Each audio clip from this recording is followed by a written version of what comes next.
one of my favorite quotes is from Stanley Kunitz, the poet, and I quote him a lot. And he says, art demands that sense of risk and danger, but few artists in any period risk their own life. A trapeze artist on his high wire is performing and defying death at the same time. He is doing more than showing off his skill. He's using his art and skill to stay alive. I'll tell you, Maggie always has the best quotes.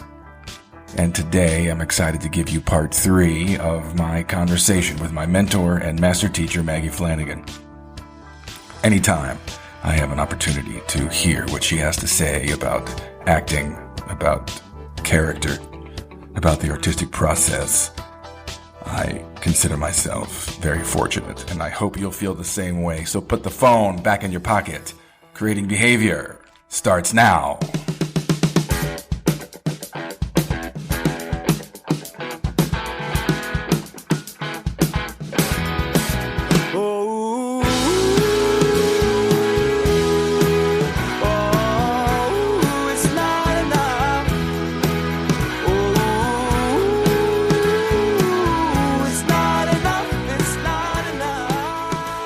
Well, hello, my fellow daydreamers. I'm going to get you into my talk with Maggie, but I wanted to talk about a movie and an artist that has inspired me in the last week.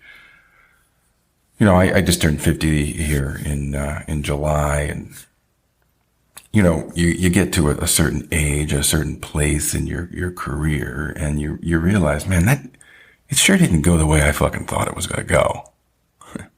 You know, and I think about that 23-year-old kid that moved to New York City after getting his BA in theater, you know.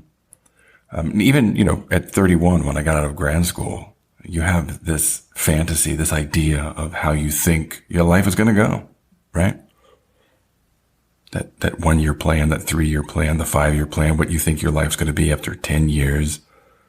And then you get to 35, you get to 45, you get to 50, and your life, your artistic life, is not at all what you thought it was going to be.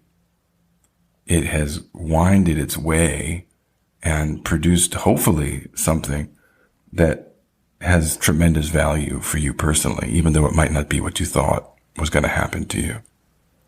And, you know, I never would have thought in a million years that I would be teaching. That my life's work really was in educating, in helping, in teaching and shaping artists. Never would have thought it. And, you know, I've always kind of struggled with the idea that, well, is it really of value what I'm doing? Does it really fucking matter? You know, these things that, and we all confront them. We all have these thoughts, you know, and in that, and I even hate to admit it, but it's true. You have this idea, well, God, you know, I'm going to be famous, or I'm going to have, you know, a lot of money, and millions and millions of people are going to see my work and revere me as a real virtuoso. And we have these fantasies, even though we don't like to admit them, don't like to talk about it, because it can be embarrassing, right? And, you know, I tell my students all the time, even those that come to interview with me, like, if you're interested in doing this for fame and celebrity, you know, you're doing it for the wrong reasons. And I'm not really interested in teaching you. But in truth, we all have it. I just don't think it can be the priority. So when I saw a film this week called 40-Year-Old Version. Now that is a Google word search nightmare.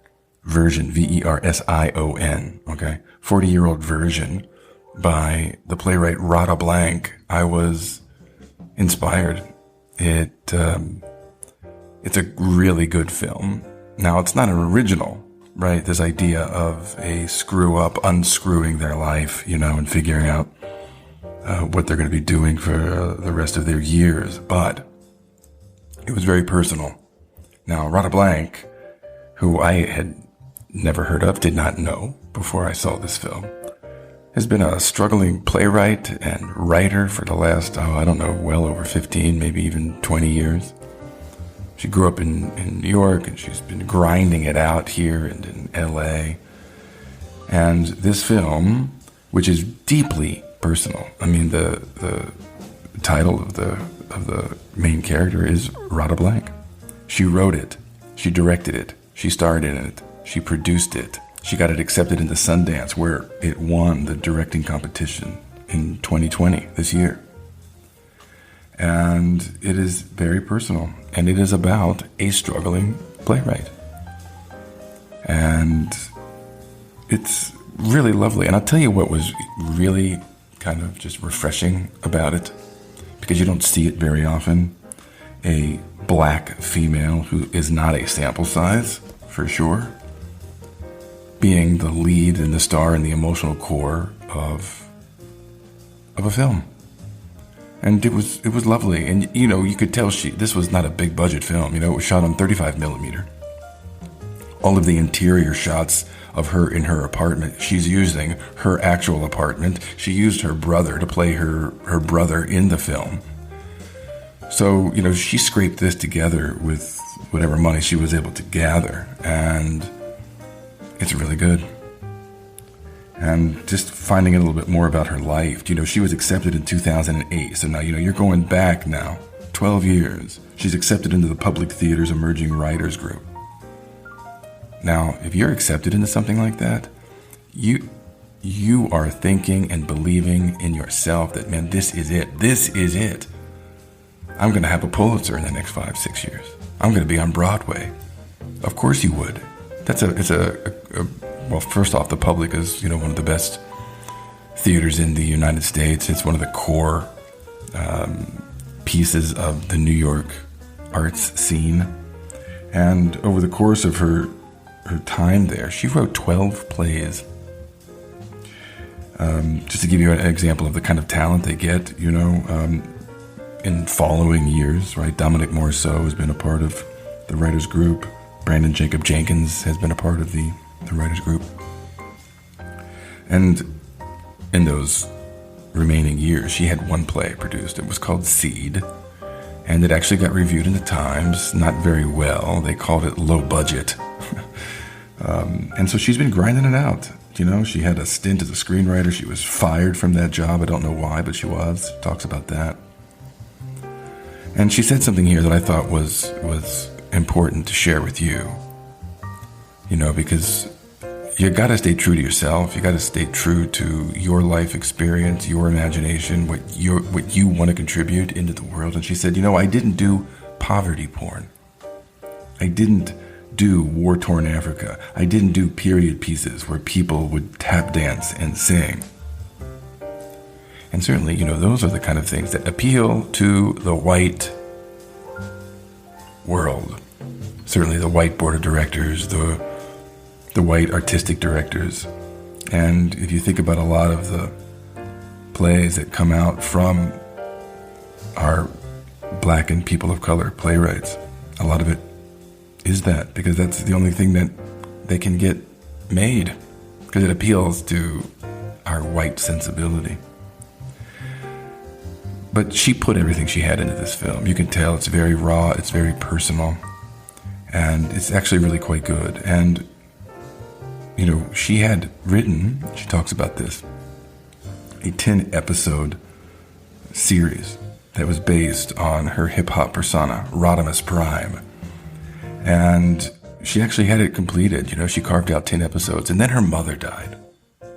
And it derailed her, and she, you know, was grieving deeply, and her mother was her biggest supporter, and she just couldn't imagine and fathom creating without her on this planet. And it, you know, I just think that's something all of us who have suffered a deep loss. You know, my dad died 10 years ago this year. And I know that many of you have lost a parent, have lost a sibling, someone deeply close to you. It can derail you. You know, the grieving process can really do a number on you for a number of years, actually. And, you know, I just think about, you know, Rada's life here. And, you know, she gets this film made. She gets accepted into the Sundance Creative Producers Lab, which is also very prestigious, where she was able to start to workshop this film. And then to win the directing competition. It's phenomenal. So, you should know who she is, because I think it's a source of inspiration for all of you who might be, adding another candle to the cake and thinking to yourself, what the fuck is going on with my life? When's it going to shift? When am I going to be doing what I want to do? And, you just have to stay true to yourself. You have to keep that compass pointing due north and do the work. And that's what I wanted to talk about. So with that, I'm going to send you off into my conversation, with Maggie.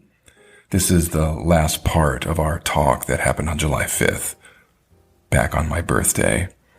And, we're going to talk about how do you read a script for the first time? How should you approach a piece of material in an artistic way? And just the artistic process in general. So I hope you enjoy it. Here is my mentor, Maggie Flanigan. Well, I know you have a very specific way that you think an actor should approach a script for the first time, how they should read it. And can you just talk about what's the artistic way of approaching a script? Well, I think it's very important to really open yourself, wide open.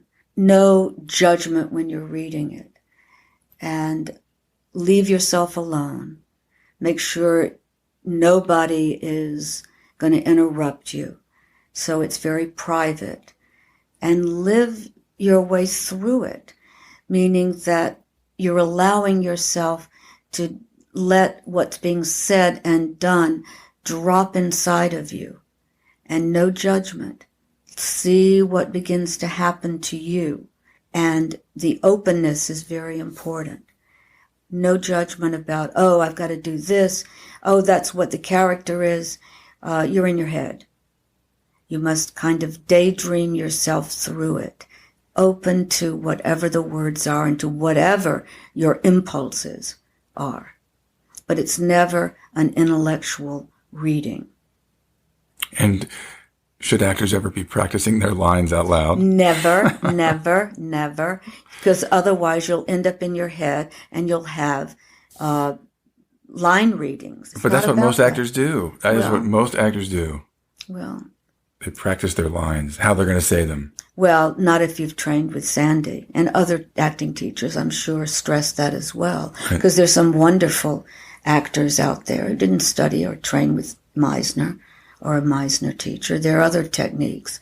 But this is a strong point with Sandy. It has to do with being able to improvise within a script, within a scene. And just to be clear, that doesn't mean just making up my own lines and ad-libbing, because that's not what improvisation means. No, it doesn't. It means finding your own impulses there. The actor, you live your way through the scene. You organically begin to see a pattern of behavior, but you don't get in your head about it. You see what impulses begin to surface in you. And they may not be right for the text, but you can't care. You can't care. Some of the most wonderful moments are surprising to you. So it's a matter of living it through and discovering, allowing yourself to come to life if that happens, and not come to life. And some of the character work can begin to come to life for you. But you don't want to plop an idea of a character or plop an interpretation screened onto a text.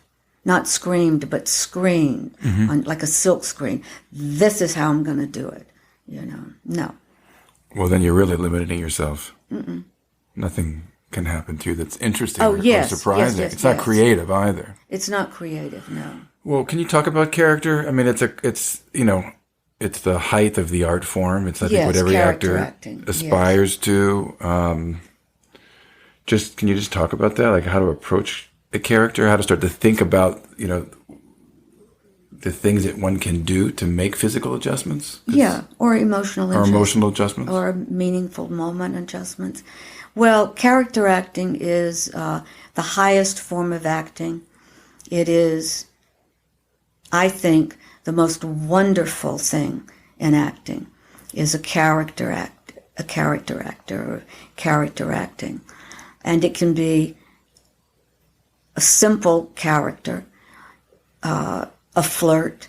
This particular guy always, or woman, that's what they do. They're constantly flirting with other people. Well, then the actor needs to practice flirting. And not just flirting, but the need to flirt. Maybe they think they're just God's gift to women. Or women think, I'm beautiful and doesn't that other person want me? And so that is beginning of a character. And you practice the action away from the text. You don't nail it into the text in the beginning. You mean you have to be able to improvise from the character? Yes, improvise and see what part of the actions fall into place. And you can do this internally. And so you're building the line of the scene from the character's point of view. It's not going to be necessarily what you're going to do, It is the character's point of view. You can create a character from a point of view. You can create a character with what the character continually does, flirts with everyone around. No, but there's not a person that the character doesn't flirt with. And that would be a small part. Now, if you flirt in the scene, then you may have a more complicated character. But look at Hamlet. Look at the major parts. The actor is always doing actions and trying to achieve. Then there are little objectives. Little objectives have to do with what you do in the beat. The beat change is emotional. Either you got what you're doing, what you wanted, or you didn't, and it may cause you go into the next beat, or something happens there with the other actor, which, like a change in music, changes you into the next beat, like waves in an ocean. That's how a beat should occur. And character work, there's oftentimes where you have to adopt a point of view that's different from your own. Yes, and isn't that exciting? There was an article, I don't know if you read it, Kate Blanchett wrote an article a couple of weeks ago about her part. She played Phyllis Schlafly. Oh, right, I never saw Miss that. America, who was, pro-life and believed in, the conservative kind of view of a woman in the home. Definitely conservative. Yeah, so Kate Blanchett was talking about how, this woman who actually lived, right? Yes. Was the antithesis of who I am, but that's kind of what attracted her to the part. Yes. Is that I know it's in me because I'm human, and I'm going to bring myself That's right. to a deeper appreciation of someone that thinks and believes and feels the way she does. But that's wonderful. That's a wonderful character part. And you can do that by your imagination. You can do that by as-ifs.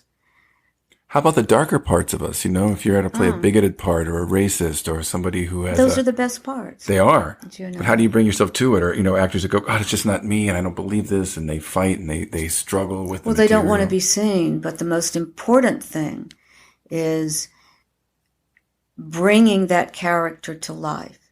And from yourself, we will not see where you go as an actor in order to achieve the behavior of a person who's really evil, or like somebody who's a flirt and flirts with. But even evil people don't think of themselves as evil. You got to find the humanity. Oh no, right? I'm not saying that the character may be evil, but the person playing the part can't judge the character. You got to find the humanity. He needs to know that this person is malignant, and he has to create that behavior, and the actions support the character, and it all goes to what you're trying to achieve in the beat, which causes you to go to the next beat. which causes you to go to the next beat, and you may never achieve your objective. How about animal imagery and dialects? Those are also things that can help create behavior.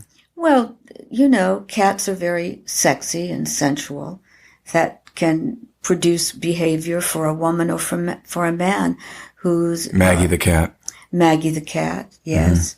In Cat on a Hot Tin Roof. Cat on a Hot Tin Roof. So we're talking about ideas. I mean, that's what acting ideas. So I know that's important. It's essential. You've said many times you're never going to be better than your ideas. Right. So what's that mean to have ideas as an actor? Well, if you're going to play a major part, you've got to have an idea for that part, an overall idea, how you're going to play the part.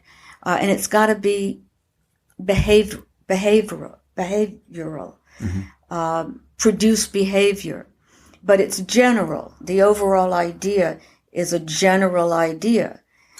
She's a flirt, She's a lethal flirt, meaning that she's got something negative in mind that she wants to achieve with the other person, which can beginning to create a part of a character who is really bad. Like a militant feminist. There was this great article on, they did an obituary, a late obituary for the woman that shot Andy Warhol. Yes. Who wrote the Scum Manifesto. Right. Which was that just, Yes. She wanted to kill all men, castrate all men. I mean, that's a point of view. That's a strong point of view. Yeah. I don't even know if you can call it militant, feminist. maybe? Militant feminist, yeah. I know you talk a lot about needing to be inspired and having mentors and heroes for yourself to keep yourself creatively satiated. Yes. Who are some of yours? One is, which women will probably hate me for, is Henry Miller. And he truly expressed himself, and many people found it offensive. And I'm sure it was. Misogynistic, yes. And but his spirit. And he wrote a book, Stand Still Like the Hummingbird, which is a very inspiring book where he talks about art and what has meaning for him. It has nothing to do with his novels. And that's a book I went back to for a long time. But I loved his honesty. He allowed himself to respond the way in which viscerally or imaginatively that may have been offensive to other people, especially women. And he loved women. He loved women. So I'm sure there's going to be a lot of negative response to what I just said. I responded to a lot of artists. Giacometti is, someone that I responded to. And it's not like he's talking about art. It has to do with his long attenuated sculptures. And they spoke to me.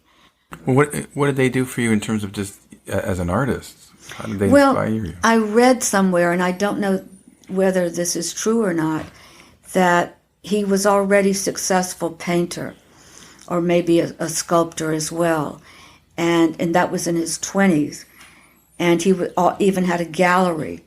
And he didn't do that anymore, holed himself up in his studio, working, sculpting, probably painting and drawing. And the long attenuated sculptures that he did of the men and women, that came to him. And I believe, from what I read and remember, that he was there for 11 years, working in his studio. And that's not known. I'm sure other visual artists have done that as well. Writers, I'm sure, have done that. Actors don't know that. It's not something that they can do. That's partly what training is about. Training is about really tuning up your instrument and learning how to craft as an actor. But he holed himself up in his studio and worked to find something that was original, that meant something to him. So we're talking about an appreciation for the struggle of creativity. Yes, right. Which with acting, I think there is appreciation for many actors, but you've got to love the struggle, because it's in the struggle that good things can happen from. And you have to be able to tolerate the failures or seeming failures and discovering what you want. And then when you sit with yourself and working and let your imagination flow, oh my goodness, so many things will come to the surface that you never, ever thought of, that may be the most potent for your character.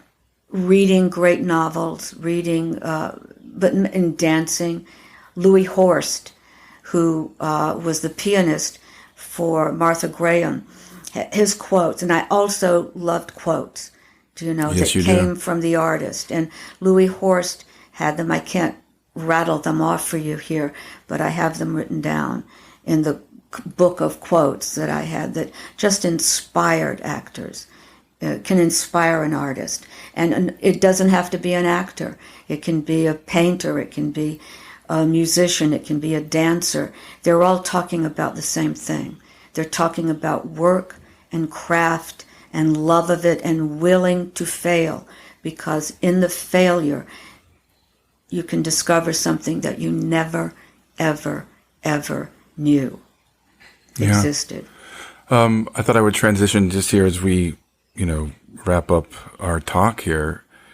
Just our current time. I mean, we are in the midst of some serious racial unrest, and us collectively coming to terms with our systemic racism and white privilege, and how the theater, how actors, black actors, people of color have been suffering, in this business. Mm-hmm. You've been watching this and seeing it unfold. How are you feeling about everything that's happening? Oh my God, it's devastating to me. The injustice that has been endured by people of color. And I have strong feelings about it. Injustice is a thematic chord for me, and I can come to life and I can empathize with people who have been treated heinously. Yeah. I mean, did you see racism in South Carolina growing up? Was that something that you were... Yes, I did. I heard it and saw it and thought it was disgusting. Even though I'm from the South. My parents were not overt racists. They had opinions, but they were not anybody who acted out, but they did have point of view. So I wasn't exposed to the nasty racism that occurred in the South, the hate. But it's still there. Right? Oh, it's still there. I'd not been in the South since 1972, but I also found racism up here too. Of course. The oppression of the other. Right. And so I found it kind of the same as in the South, but different point of view. The oppression of women. But the main thing is the oppression of people of color. And it's very upsetting to me. It reminds me of the civil rights movement, which when I was in my first year in college, it just was devastating. And then when Martin Luther King died in 1968, I found that out, and I was devastated by that and enraged. And then Bobby Kennedy died in that summer by being murdered by Sirhan Sirhan. Right. Yeah. It just was such a violent time, but an important time in the life of this country and in the life of the people in this country. But it produced some change, but not the kind of change that needs to happen now. Well, did you ever see it or, witness anything just as an actor or as a teacher, where, people of color were maybe treated differently or taught differently or... Not in terms of my being in New York. I didn't see that in an acting class. I didn't see it in... and I hope I didn't do that. I don't think I did. The only time I'd be upset with someone is if they were lazy or argumentative. And that had nothing to do with color. That's just anybody that's not doing their work or not taking themselves seriously. Right. I wish I could speak more to it. I've been devastated. I keep saying I'm devastated, but well, just watching that orange fucking pig of a president just every day is just absolutely so disgusting and he's depressing, mean. He's callow. He's doesn't have a clue about what he's doing and lies. Yeah, pathological. He's a pathological liar and pathological in terms of pumping himself up. There must be a terribly weak man somewhere in there. Yeah. Well, do you have any advice for, listen, my God, not only is, we're just being torn apart in many ways, but also the pandemic. And, I know certainly a lot of my students and actors are feeling depressed and despondent and unemployed and trying to figure out how to stay an artist, to stay, creative. Do you have any advice for people that certainly we are in a time of crisis? Yes, we are. And other artists, other times in history, there were artists who produced work, maybe not during that time, but maybe, and maybe after. But look at Germany in World War II, before World War II and after. But there were many artists who had very strong response to Nazis and what happened.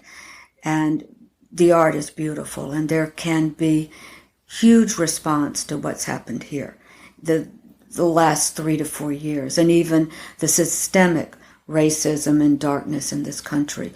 One can express their point of view and find a form for it, and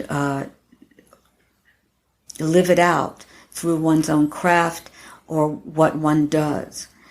But testify what's going on. Take in and speak about it, paint about it, write about it, live it out, act about it, because it's truly timely and universal, Right. But use it and testify to it in your own art form. I think that's great. I mean, I could continue to talk to you for another couple of hours, but this is probably a good place to wrap it up. We're talking on my birthday here. Yes, happy birthday. Thank you. And I can't think of a better way to spend it. I've spent many of my birthdays with you. Yes, you have. We have you up here. Over the years. I bet you I've probably spent at least 10 birthdays with you. Great. Although last year you thought I was turning 50 and you wrote... I know, last year. You wrote Happy 50th on my 49th birthday cake. Right. So we're going to do it again today. Yes, twice. Yes. For the second time around. That's right. Well, listen, I really appreciate the fact that you agreed to, let me talk to you on this. Sure. I hope I said something helpful. Of course you did. You're one of the best acting teachers that we've ever had in this country, and you've trained a hell of a lot of people, and you've left a legacy. And, my job and my privilege is to carry not just Meisner's work, but your work and what you stood for and what your life's work has been about, is to hold on to that and carry it forward. And so I appreciate everything that you've done for me and for every other actor out there. Thank you. Thank you for your appreciation. And I've enjoyed talking to you. Likewise. And hopefully speaking to actors out there and find something helpful in this, but thank you. You're welcome. I guess we're going to go get some birthday cake now? Yes, your birthday cake. Okay. That actually has the right year on it. The right year on it. All right, well, I love you and thank you. I love you too. Well, my fellow daydreamers, thank you for sticking around keeping that phone in your pocket. I do hope that all of you over the course of your life get a chance to experience both sides of the mentor-mentee relationship, because there's nothing like it. Please follow this show wherever you get your podcasts. You can review it on iTunes. That would be fantastic. You can go to my website, creatingbehaviorpodcast.com, for all the link and content to every episode. You can leave me a message. Hit that red button. I use SpeakPipe. Let me hear some of your thoughts, your questions, your comments, some opinions. You can follow me on IG at Creating Behavior. Lawrence Trailer, thank you for the music. My friends, it is a long and winding path. Don't give up on yourself. Keep that compass pointing due north and don't ever settle for your second best. My name is Charlie Sandlan. Peace.